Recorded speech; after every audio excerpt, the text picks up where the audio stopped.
باندھ لیے جائیں گے اور پھر قرات ہوگی، پھر رکوع ہوگا، سجود ہوں گے، پھر اس کے بعد رکوع سجود کے بعد دوسری رکعت ہوگی، دوسری رکعت میں پہلے قرات ہوگی، پھر اس کے بعد قرات کے بعد کانوں تک ہاتھ اٹھائے جائیں گے اللہ اکبر کہتے ہوئے اور چھوڑ دیے جائیں گے، پھر دوسری مرتبہ اللہ اکبر کہتے ہوئے کانوں تک ہاتھ اٹھائے جائیں گے اور چھوڑ دیے جائیں گے، پھر تیسری مرتبہ کانوں تک ہاتھ اٹھائے جائیں گے اللہ اکبر کہتے ہوئے اور چھوڑ دیے جائیں گے، اور چوتھی تکبیر میں اللہ اکبر کہتے ہوئے بغیر ہاتھ اٹھائے رکوع میں چلے جائیں گے اور سجود کریں گے اور قاعدہ اخیرہ ہوگا، اور اس کے بعد سلام پھیر کر نماز مکمل ہو جائے گی۔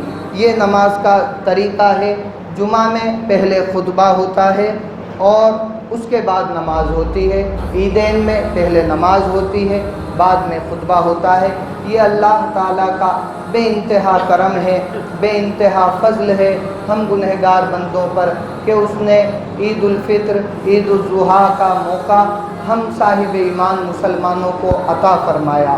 اتنا بڑا احسان پروردگار کا نہ جانے انسان سے کتنے گناہ ہوتے ہیں، لاکھوں کروڑوں گناہوں میں ڈوبا ہوا انسان جب مسجد میں خدا کی بارگاہ میں کھڑا ہوتا ہے تو ایسا محسوس ہوتا ہے کہ اس نے کچھ گناہ کیا ہی نہیں ہے، اور واقعی اللہ تعالیٰ اتنا مہربان ہے۔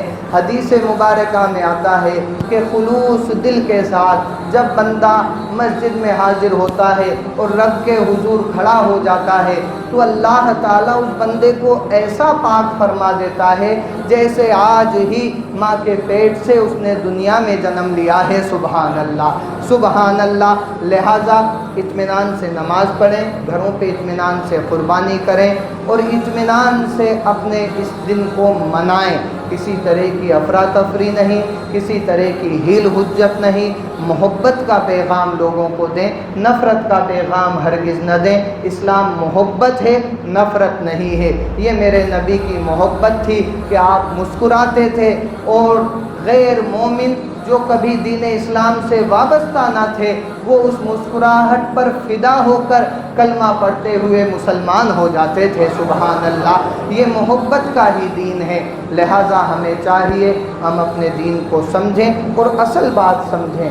آخری جملہ سماعت کر لیں، جو کچھ دین ہے وہ علماء سے حاصل کریں، جاہلوں سے حاصل نہ کریں۔ اور جاہلوں کو یہ تنبیہ ہے، جاہل کا معنی یہ نہیں ہو گیا کہ کسی کو گالی دی جا رہی ہے، جاہل کا معنی یہ ہو گیا جو عالم نہیں ہے، اس کے علاوہ جو ہے اسے جاہل کہا جائے گا، یہ بری بات نہیں۔ یعنی روزے دار وہ ہے جس نے روزہ رکھا ہو، جو بے روزے دار ہے اس کو بے روزے دار کہا جائے گا، اس میں گناہ نہیں۔ لہٰذا جاہلوں کو یہ تنبیہ ہے کہ وہ ہرگز اسلام کے مسائل میں دخل اندازی نہ کریں، ورنہ جو آج حالت دنیا میں ہو رہی ہے اس سے بدتر حالات دیکھنے کو مل سکتے ہیں۔ اللہ کی بارگاہ میں دعا ہے کل دنیا کے مسلمانوں پر رحم و کرم کی بارشیں عطا فرمائے، خاص طور پر جو لوگ آج اس مسجد میں اس جگہ یا یہاں باہر جہاں بھی نماز کے لیے حاضر ہوئے، ان کے جو مرحومین دنیا سے رخصت ہو چکے ہیں ان کے لیے دعائے خیر کرتا ہوں۔ اللہ تعالیٰ اگر کوئی عذاب میں گرفتار ہو ان کی مغفرت فرمائے، اور اگر کوئی عذاب میں گرفتار نہیں جنت میں آرام فرمائے تو اور مرتبے بلند عطا فرمائے۔ خاص طور پر میرے والدین، والد گرامی بابا صوفی عبد المجید صاحب جنہوں نے یہ مسجد تعمیر کی، اللہ ان کی مغفرت فرما کر جنت میں اعلیٰ مقام عطا فرمائے، اور میری والدہ کی عمر درازی اور صحت مندی عطا فرمائے۔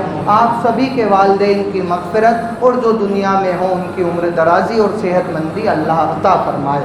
آمین بجاہ النبی الکریم صلی اللہ علیہ وسلم۔